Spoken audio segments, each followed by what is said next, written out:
તો ખેડૂતોના માથે ફરી ઘેરાયું સંકટ, 10 દિવસમાં 3 માવઠાની આશંકા।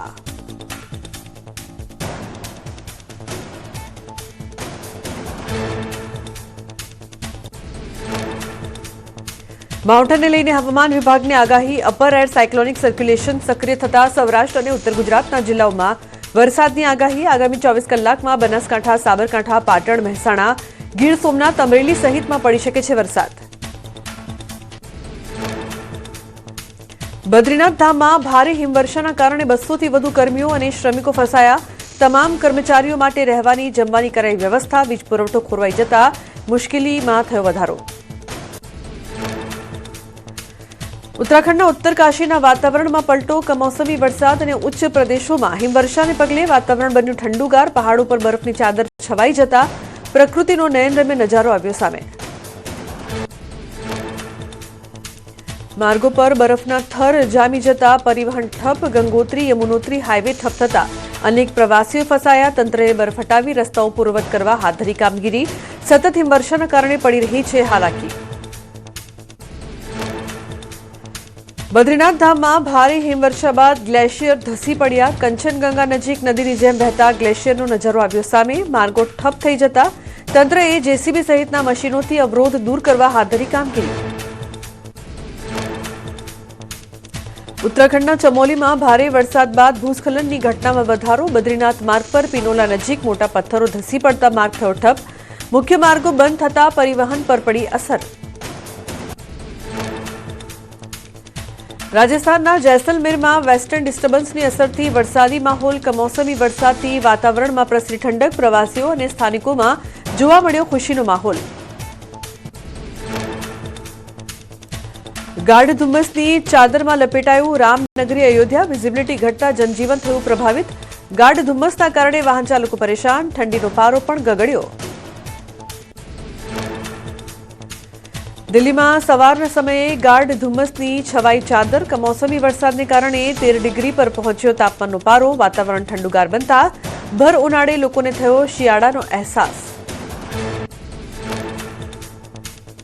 માવઠાના કારણે દિલ્હીના AQIમાં સુધારો। એર ક્વોલિટી ઇન્ડેક્સ 94 પર રહેતા લોકોને રાહત। આગામી 23 માર્ચ સુધી મધ્યમ શ્રેણીમાં રહી શકે છે હવાની ગુણવત્તા। હરિયાણાના અંબાલામાં વહેલી સવારે જોવા મળ્યું ધુમ્મસનું સામ્રાજ્ય। વરસાદ બાદ ગાઢ ધુમ્મસ છવાતા રોડ પર વિઝિબિલિટી ઘટી। હાઈવે પર થયો ટ્રાફિક જામ। બદલાયેલા હવામાનથી સ્થાનિકો પરેશાન। હરિયાણાના કરનાલમાં ધુમ્મસનો કહેર। રસ્તા ઇમારતો થયા ગુમ। વહેલી સવારે વિઝિબિલિટી શૂન્ય થતા વાહન ચાલકોને પડી હાલાકી। ઉનાળામાં શિયાળા જેવી સ્થિતિ સર્જાતા પાકને નુકસાનની ભીતિ। દિલ્હીની યમુના નદીનું પાણી બન્યું ઝેરી। કાલિંદી કુંજ નજીક યમુનામાં કેમિકલયુક્ત ઝેરી ફીણનો વહ્યો પ્રવાહ। ઉદ્યોગમાંથી ઝેરી કેમિકલ છોડાતા નદી બની પ્રદૂષિત। સપાટી પર છવાઈ સફેદ ફીણની ચાદર। ગીર સોમનાથ જિલ્લામાં કેરીના પાક પર માવઠાનો માર। કરા સાથે વરસાદ પડતા મોટા ભાગની કેરીઓ ખરી પડી। બચેલી કેરીની ગુણવત્તા પર પણ વિપરીત અસર થવાની ભીતિ। બાગાયતી ખેડૂતોએ સરકાર પાસે વળતરની કરી માંગ। સુરેન્દ્રનગર જિલ્લામાં મીઠા ઉદ્યોગ પર માવઠાની માઠી અસર। રણમાં 8 મહિનાની મહેનત બાદ તૈયાર કરેલા મીઠા પર નુકસાન। ઉત્પાદનમાં ધરખમ ઘટાડો થવાની શક્યતા। પાટડીના પૂર્વ ધારાસભ્ય નૌશાદ સોલંકી રણમાં મુલાકાત લઈ નુકસાનીનો તાગ મેળવ્યો। વલસાડ જિલ્લામાં તોફાની પવન અને કમોસમી વરસાદે ખેડૂતો પર વર્તાવ્યો કહેર। કેરીના પાકને વ્યાપક નુકસાન। ઉમરગામના દમણગંગા નદી કિનારે આવેલા વિસ્તારોમાં આંબાવાડીઓ તહેસ નહેસ। 1200 મણથી વધુ કેરી ખરી પડતા ખેડૂતોને મોટું નુકસાન। છેલ્લા 5 વર્ષથી કેરીના પાકમાં નુકસાન સહન કરતા ખેડૂતોની હાલત કફોડી। સરકાર સમક્ષ કરી મદદની માંગ। રાજ્યમાં કમોસમી વરસાદ અને હવામાનમાં બદલાવ પર જીતુ વાઘાણીનું નિવેદન। ભારે પવન સાથે વરસાદથી થયેલા નુકસાનનો સરકારે મંગાવ્યો પ્રાથમિક રિપોર્ટ। ક્લાઇમેટ ચેન્જનો બની રહ્યા છીએ ભોગ। બાર કાઉન્સિલ ઓફ ગુજરાતનું પરિણામ જાહેર। રાજ્યના 23 વકીલો બન્યા બાર કાઉન્સિલના નવા હોદ્દેદારો। વિજય થયેલા તમામ 23 ઉમેદવાર વકીલોના નામ બાર કાઉન્સિલ ઓફ ગુજરાતે કર્યા જાહેર। 99 ઉમેદવારો વચ્ચે હતો જંગ। દાહોદમાં આપનો શંખનાદ ઝાલોદ સર્કિટ હાઉસ ખાતે ચેતર વસાવાની હાજરીમાં યોજાઈ બેઠક. સંગઠન મજબૂત કરવા ઘડાઈ રણનીતિ. તાલુકા પંચાયત સભ્યના પતિ પિન્ટુભાઈ ડામોર સમર્થકો સાથે આપમાં જોડાયા. શક્તિપીઠ અંબાજીના ચાચર ચોકમાં અંબાજી ઉત્સવનો ભવ્ય પ્રારંભ. માયાભાઈ આહિર અને ઇન્દિરાબેન શ્રીમાળીએ અંબાજી ઉત્સવમાં જમાવી મોજ. ચૈત્રી નવરાત્રિના ત્રીજા નોરતે ભક્તિ અને સંસ્કૃતિનો અનોખો સંગમ જોવા મળ્યો. સુરતમાં વ્યાજખોરનો આતંક. દિલીપસિંહ રાજપૂત વિરુદ્ધ વ્યાજખોરી અને પઠાણી ઉઘરાણીના આરોપ. ગેરેજ સંચાલક ફરિયાદીએ પોલીસ કમિશનરને કરી ત્રીજી અરજી. 30 લાખના બદલામાં 1 કરોડ વસૂલ્યા છતાં ત્રાસ આપ્યાનો આરોપ. એસીપીને સોંપાઈ તપાસ. વૈશ્વિક અછત વચ્ચે પંચમહાલના 500 પરિવારો આત્મનિર્ભર. રાંધણ ગેસની લાઈનો મૂકી અપનાવ્યો ગોબર ગેસ પ્લાન્ટ. દર મહિને ગેસના બાટલાના 900 રૂપિયાની થાય છે બચત. ખેતી માટે મળે છે ફ્રીમાં ખાતર. રાજ્યમાં સ્થાનિક સ્વરાજ્યની ચૂંટણીનો ધમધમાટ. 26 માર્ચથી 4 એપ્રિલ વચ્ચે ગમે ત્યારે જાહેરાતની સંભાવના. ચૂંટણી જાહેર થતાં જ આચારસંહિતાનો અમલ શરૂ થવાની સંભાવના. ચૂંટણી આયોગે તૈયારીઓને આપ્યો આખરી ઓપ.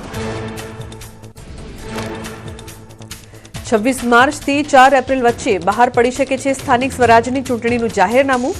15 કોર્પોરેશન, 84 પાલિકા અને પંચાયતની થશે ચૂંટણી. જાહેરાત સાથે આચારસંહિતા આવશે અમલમાં. એપ્રિલમાં તબક્કાવાર મતદાનની સંભાવના. સ્થાનિક ચૂંટણી પહેલા ભાજપ સંગઠનના નેતાઓએ કવાયત કરી શરૂ. સંગઠનના નેતાઓએ દરિયાઈ માર્ગે દીવ પહોંચ્યા. શિક્ષણ મંત્રી પ્રદ્યુમન વાજા અને સંગઠન મહામંત્રી રત્નાકરે કાર્યકર્તાઓ સાથે કરી ચર્ચા. વાવાઝોડા અને માવઠાથી થયેલા નુકસાનનો ચિતાર મેળવ્યો. સુરતમાં મહાનગરપાલિકાની ચૂંટણી માટે કોંગ્રેસની તૈયારી. કોંગ્રેસ કાર્યાલય ખાતે છેલ્લા 4 દિવસથી સેન્સ પ્રક્રિયા હાથ ધરાઈ. સેન્સની પ્રક્રિયામાં 800 જેટલા લોકોએ ઉમેદવારી નોંધાવી. આગામી સોમવાર સુધી સેન્સ પ્રક્રિયા ચાલુ રહેશે. ગાંધીનગરમાં સચિવાલયમાં આત્મહત્યાના પ્રયાસ બાદ વધારાઈ સુરક્ષા. નવા નિયમો આવ્યા અમલમાં. પ્રવેશદ્વાર પર બોડી સ્કેનર અને બેગેજ સ્કેનરની સંખ્યા વધારાઈ. દરેક મુલાકાતીની સઘન તપાસ કર્યા બાદ જ અંદર અપાશે પ્રવેશ. સરકારી વાહનોના નિકાલ માટે નવી નીતિ. 10 વર્ષ કે 2.5 લાખ કિલોમીટરની મુસાફરી બાદ વાહનોને તાત્કાલિક અસરથી રદ કરવાનો નિર્ણય. દર 3 મહિને નોડલ અધિકારી કરશે સમીક્ષા. જૂના વાહનોના જાળવણી ખર્ચમાં થશે ઘટાડો. નાયબ મુખ્યમંત્રી હર્ષ સંઘવીએ વડોદરામાં વિવિધ પ્રોજેક્ટ્સનું કર્યું લોકાર્પણ અને ખાતમુહૂર્ત. નાયબ મુખ્યમંત્રીએ અસામાજિક તત્વોને આપી ચેતવણી. અસામાજિક તત્વો સામાન્ય નાગરિકોને હેરાન કરશે તો છોડવામાં નહીં આવે.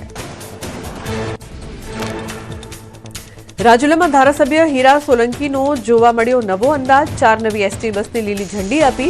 સ્ટીયરિંગ પર અજમાવ્યો હાથ. રાજુલા ડેપોથી બાયપાસ રોડ સુધી ધારાસભ્યએ ચલાવી બસ. નગરપાલિકા પ્રમુખ સહિત કાર્યકરો બન્યા મુસાફર.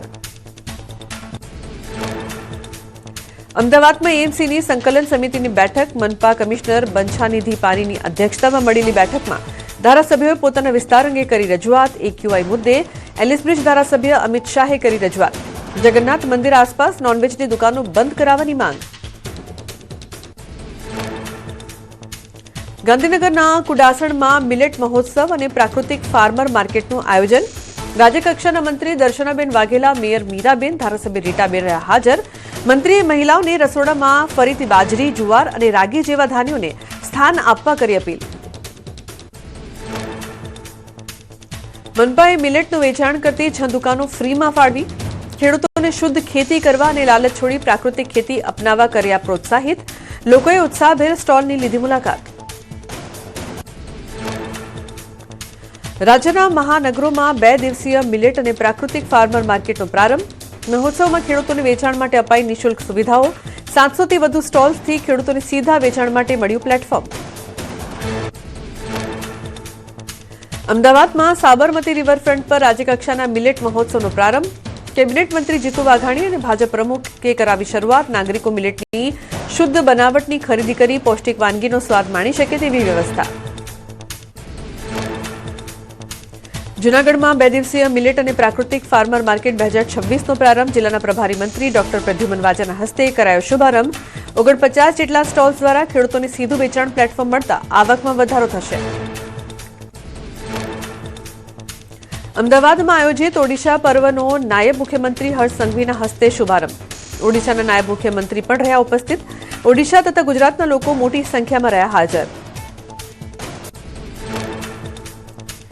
અમદાવાદમાં ઓડિશા પરબ મહોત્સવનો પ્રારંભ. ત્રિદિવસીય કાર્યક્રમમાં ઓડિશાની સંસ્કૃતિ, ભોજન, હસ્તકલાનું પ્રદર્શનનું કરાયું આયોજન. વાઇબ્રન્ટ કલ્ચર, વાનગીઓ, ક્રાફ્ટનું અનોખું પ્રદર્શન જોવા મળશે.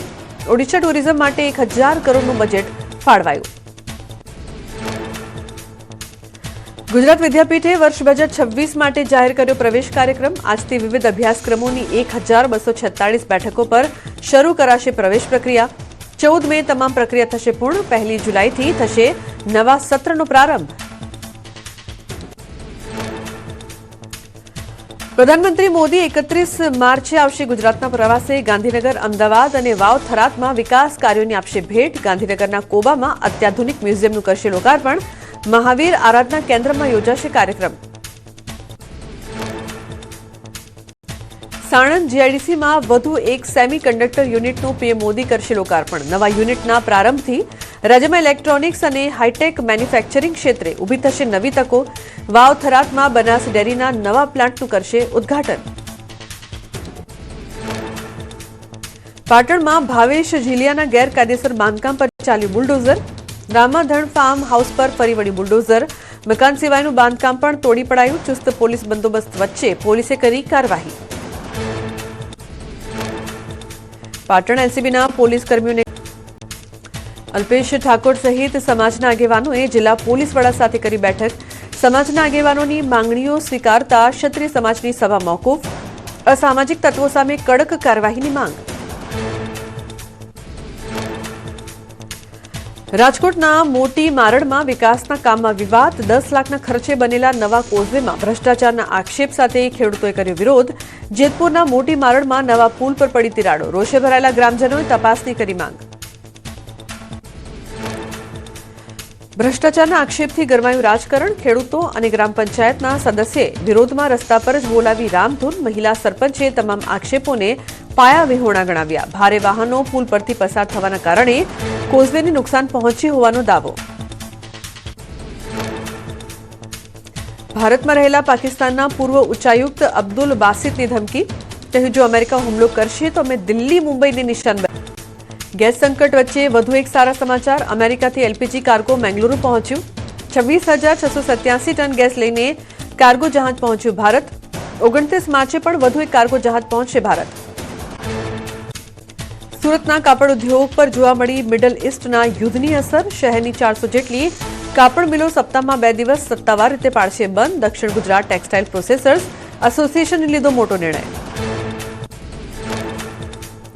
કાચા માલના ભાવમાં થયેલો વધારો અને ઓઇલ ગેસની અછતના કારણે ઉદ્યોગકારોની તૂટી કમર. બેઠકમાં તમામ ક્લસ્ટરના પ્રતિનિધિઓએ મળીને કર્યો નિર્ણય. ઉત્પાદન ખર્ચ ઘટાડવા અને બજારમાં સપ્લાય ડિમાન્ડ વચ્ચે સંતુલન જાળવવા માટે નિર્ણય.